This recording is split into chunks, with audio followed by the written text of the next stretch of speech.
the first session. Our first speaker is Raphael Bouquet, who will be talking about coherence of definitional equalities in type theory. Thanks a lot.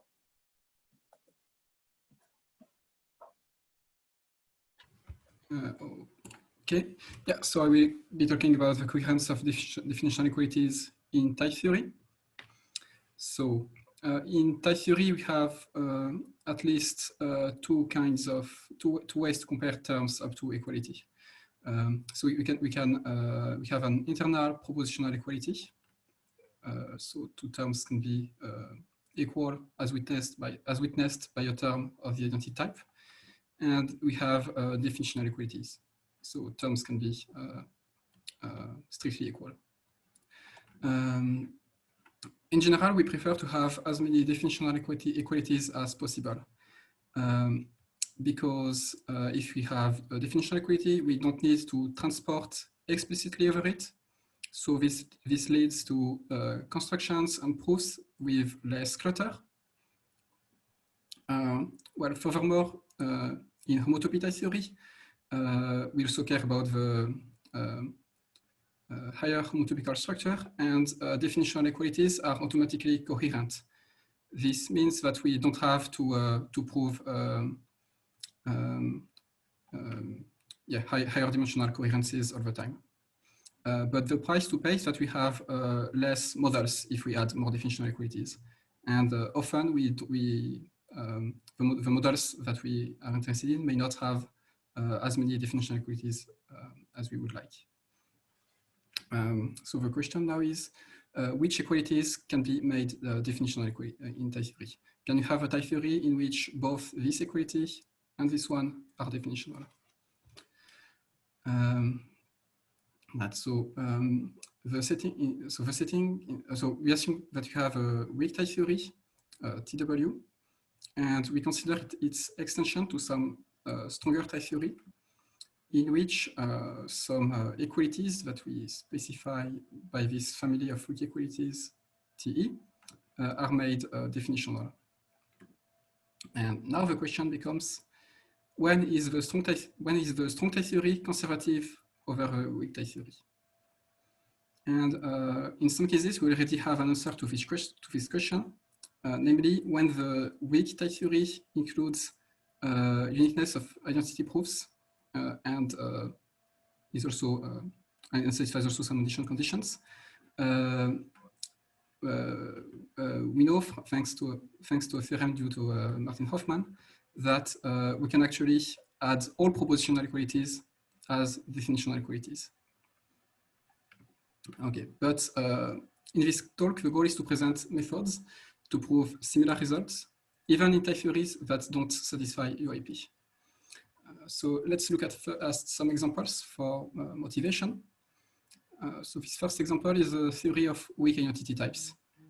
So this is a Poulain-Moring eliminator for identity types, but its computation rule is only given by a term of an identity type.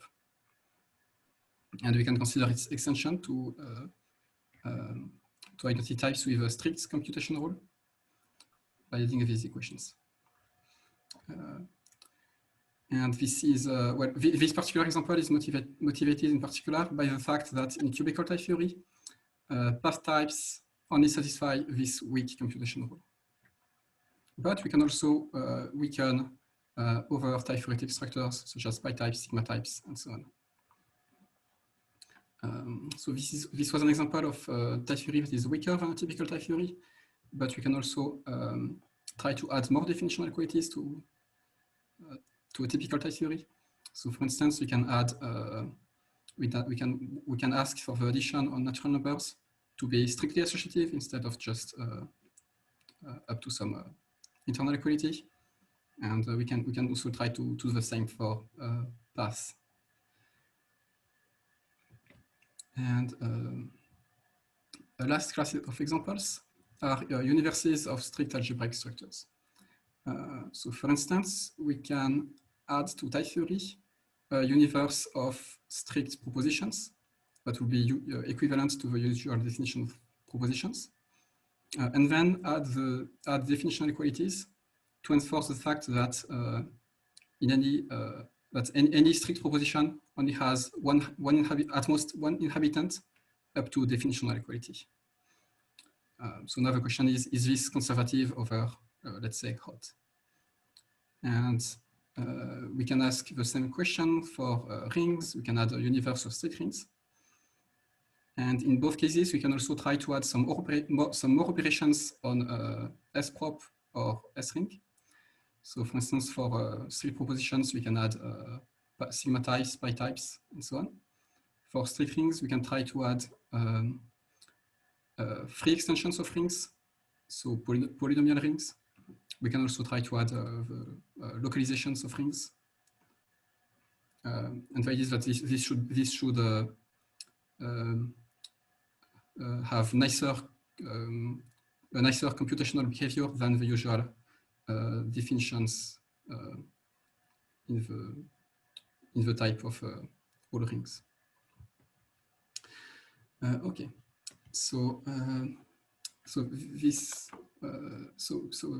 okay. Now the goal is to be able to define precisely what it means for two type theories to be equivalent.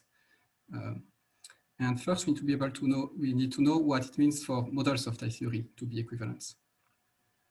And this has been studied by Kapulkin, Almsdain, and Isayev independently in 2016. And what's relevant in our case are the definition of the classes of trivial fibrations and weak equivalences on the categories of models of type theory.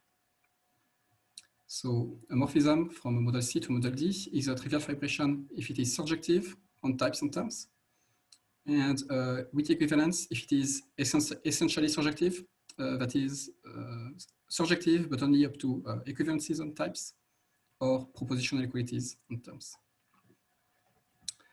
And in this setting, we can rephrase Hoffman's conservativity theorem. It says exactly that the map from the initial model of intentional type theory to the initial model of extension type theory is a trivial fibration in this sense. And these classes of maps do not always define a model structure or a left-C model structure on the category of models. But in some cases, we know that it does. And this is essentially a way to say that well, the internal equalities of the type theory that we're interested in are well behaved. For instance, it means that you can transport even over equivalencies and you can rewrite even under binders. And we'll borrow terminology from Valery Isayev and say that a theory itself is semi-modal if it satisfies this condition.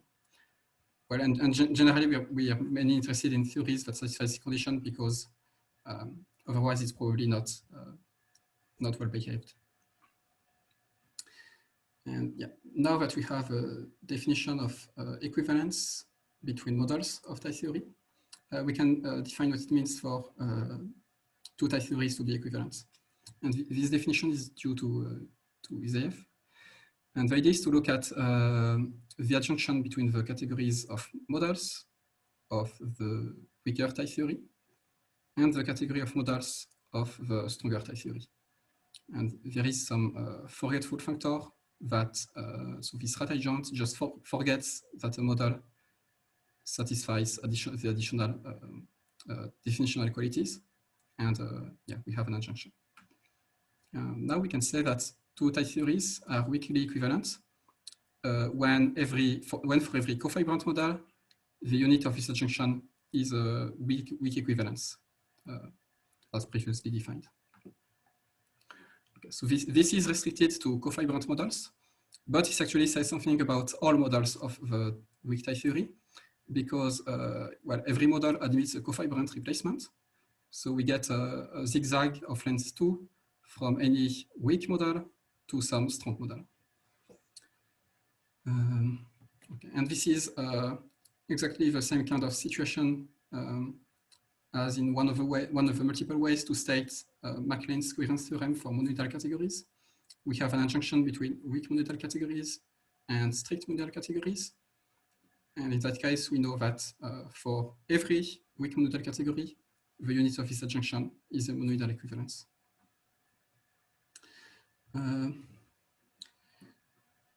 Now, if you want to prove this directly, it's not very convenient because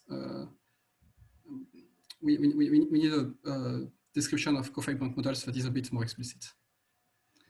And actually, it's enough to look at smaller classes of models, cellular models. So a cellular model is a model of the theory that is freely generated by some types and terms. And they use this notation with brackets because it's the same notation as for polynomial rings. And then because every cofibrant model is a retract of a cellular model, we can prove that the weak theory is equivalent to the strong theory if and only if the previous condition holds for all cellular models of the theory. And we can also compute the left adjoint on the cellular model. It is just the model of the stronger theory generated by the same data. And why is this nice? Because, well, cellular models are very similar to the initial model of the theory. So there really are some syntactic objects. And typically, anything that is typically only proven for the initial model of the theory, such as normalization, we can expect it to hold or to be, or it should be possible to generalize it to all cellular models. Okay, so now let's have a quick look at how the Hoffman's proof of conservativity works in presence of UIP.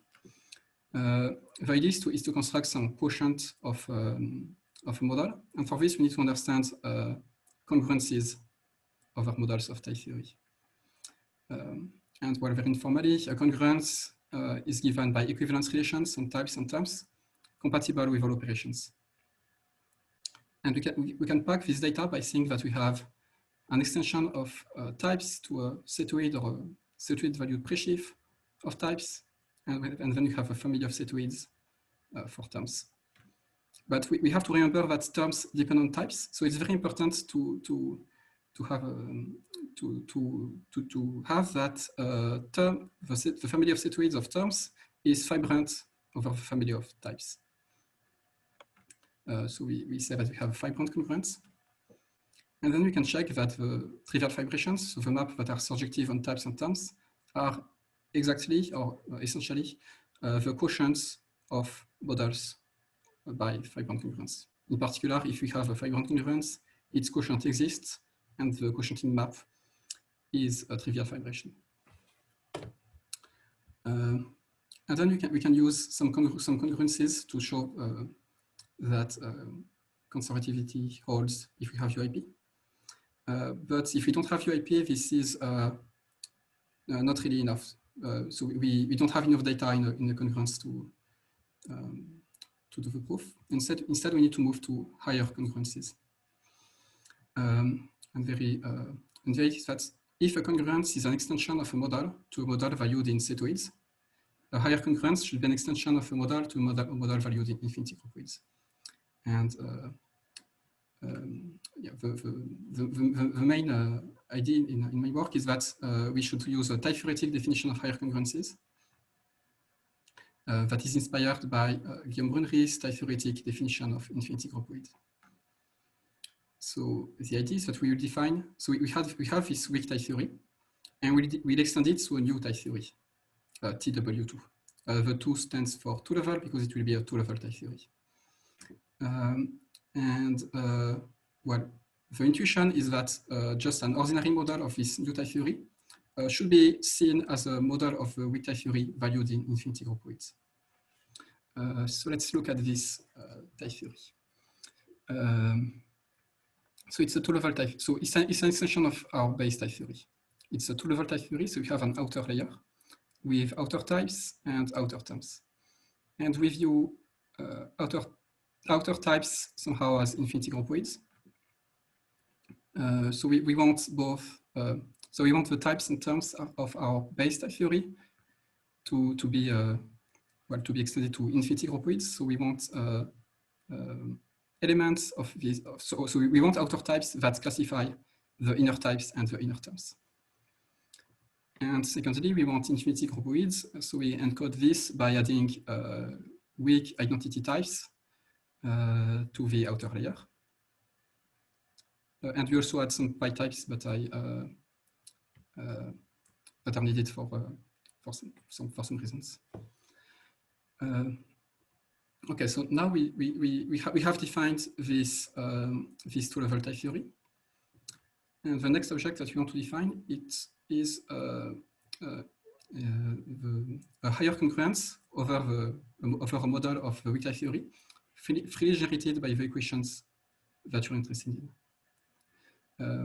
And the idea is that again we define this object as using a type theory, so it will be the initial model of some new further extension of our two-level type theory. And concretely, we can just lift all of the equalities that you are interested in. So for instance, here the computation rule for identity types, we can just lift them to outer equalities.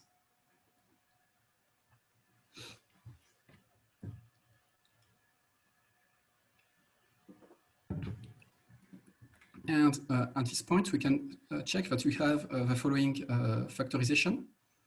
So our goal is to prove conservativity. We have to prove that the top map from the initial model of the weak type theory to the initial model of the strong type theory is a weak equivalence. And this map factors through the model that we have defined previously and that we see as the higher congruence on this model generated by the equations that you're interested in. So it factors like this. So we just need to prove that these two maps are weak equivalences. Right, and so for the first map, it follows from properties of the weak type theory. So in fact, as long as the weak type theory is well behaved, so if its categories, if its category of models carries this semi-model structure, and then this map will be a weak equivalence. Well, to be precise, there are some issues related to the stability of gender substitution. And then for the second map, we need to check that this model is acyclic. So I define it here. And the idea is that a model of this two-level type theory is acyclic if well, the inner types and inner terms that we view as infinity groupoids, so are zero truncated. And then if a model is acyclic, we can actually somehow restrict the higher congruence to just a simple congruence and quotient by the outer equalities. So this proves that if it is acyclic, then this map is a trivial vibration. Okay, and then what's left, and that's that's where we really have to prove that the equalities that we add are coherent. Is how do we prove acyclicity? And well, I don't really have time to go into the details, but the idea is that we combine somehow two different things for the inner and the outer layer of this type theory that we have defined. We combine a parametricity translation for the outer layer, and similar construction has been given by Marc Lasson to prove the canonicity, sorry, of the operations defined in Guillaume-Brunnery's type theory. And then we combine it with somehow we have to lift the normalization proof for the strong type theory to this weaker setting. A way to say this is that we have to prove normalization for the strong type theory, but without UIP or something like this. Okay, so in conclusion, so it's not a theorem, but it's rather a heuristic. We can expect a strong type theory to be conservative over a weaker type theory. When two things are satisfied, we need the internal equality of the weak type theory to be well behaved. And this can be tested by asking for its category of models to carry this semi-model structure.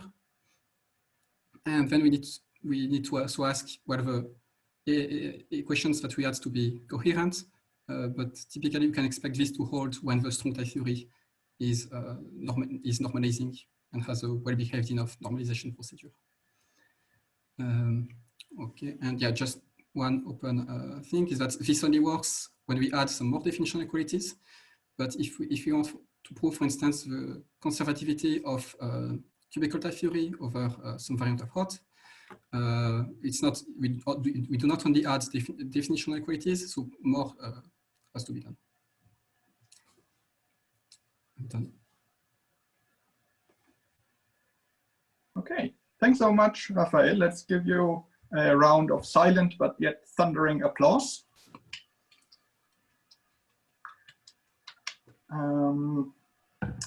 Are there any questions that you would like to ask Raphael?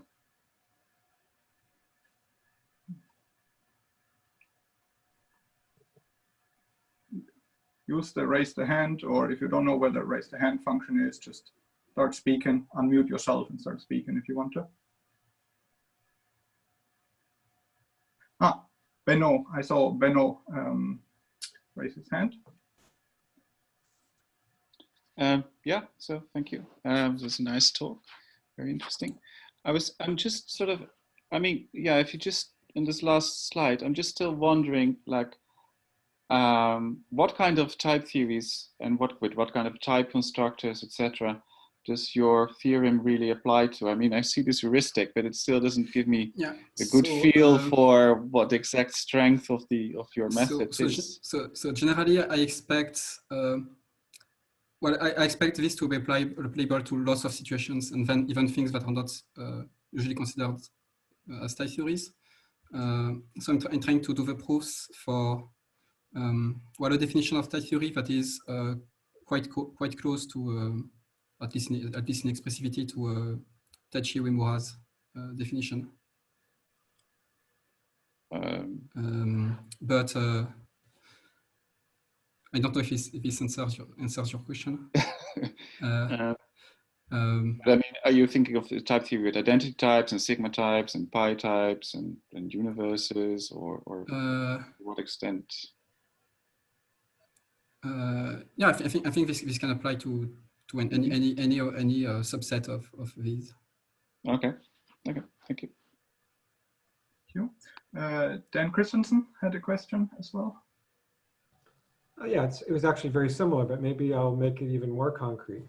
I mean, what if I just wanted to take ordinary hot and, like you said at the beginning, add in extra definitional equalities for the natural numbers to have a two-sided identity and associativity? Would that fit into your framework? Yes, but I think we have to do it in two steps. Or at least it helps to do it in two steps. First, we add plus as a new constant that is not defined by induction on natural numbers, but that is homotopic to the original definition. And then we add the new definitional equalities. And I think this helps a lot with the normalization proof mainly. But then it's not. I think this should work, but I don't know if everything works yet.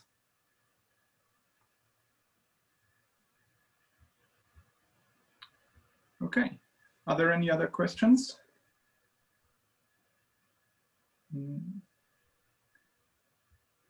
No, if there are no more questions, then let's thank Raphael again with a silent applause.